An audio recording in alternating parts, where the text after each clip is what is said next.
Hi, dear Polina. This is Mrs. Poole, the ESOL teacher from Stephen Knowles. I wanted to do something special for you. I'm going to read you a story from 1931. It's called The Little Princess in the Wood, a picture book by Sibel Olfers with text by Helen Dean Fish. The Little Princess in the Wood. A picture book by Sibel Olfers with text by Helen Dean Fish. One lovely summer morning, the little princess, Polina, woke up early, jumped out of bed, put on her crown, and popped her head out of the castle window. There she saw, through the branches of the queen's best rose tree, a merry band of dew children, sparkling through the castle park as lightly as if blown on the morning wind. The princess laughed for joy, and the dew children heard her. They came running over the grass and called to her to come down and play with them. Quick as a bird, Princess Polina slipped downstairs and out into the fresh, sunny summer morning.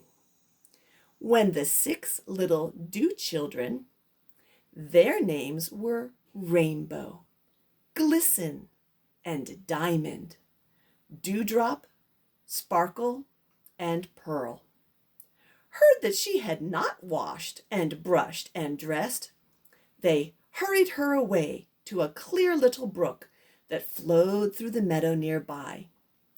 2 of them washed her face and hands in clear, sparkling water, and another dried her gently.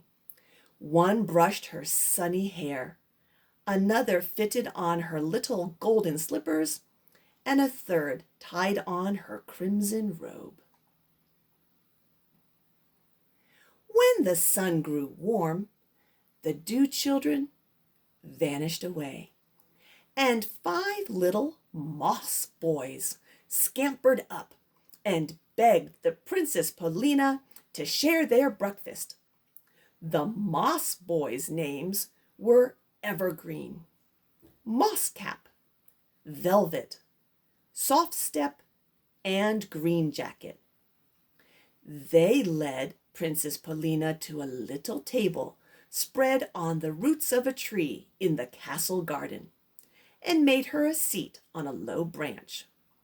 1 brought her toast and warm milk, another moss jelly, another honey, and another sweet wild strawberries gathered in the wood. Green Jacket had some cakes to offer, but he saw the bold red squirrel had spied them from the treetop and come down to try one on. Polina, look at the picture. Can you see that bold red squirrel way over in the left corner, coming right down to the table? There he is. His name is Whisk, and we're going to read more about him in just a moment.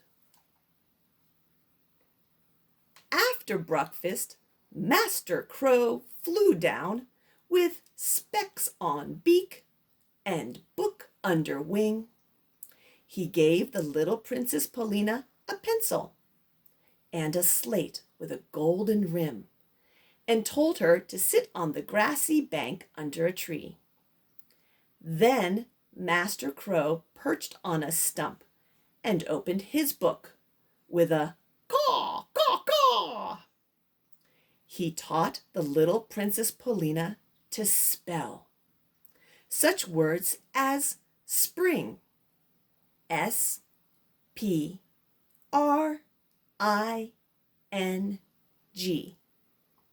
and birds, B-I-R-D-S,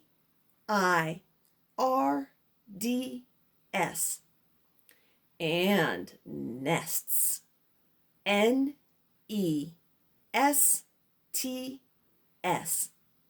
and eggs, EGGS. It was the nicest school Princess Polina had ever heard of. Whisk, the squirrel, watched from a nearby tree, but he was glad he did not have to go to school. Let's see if we find Whisk again one more time in our story. Here we go, Polina. When school was out, the little Princess Polina wandered happily through the wood.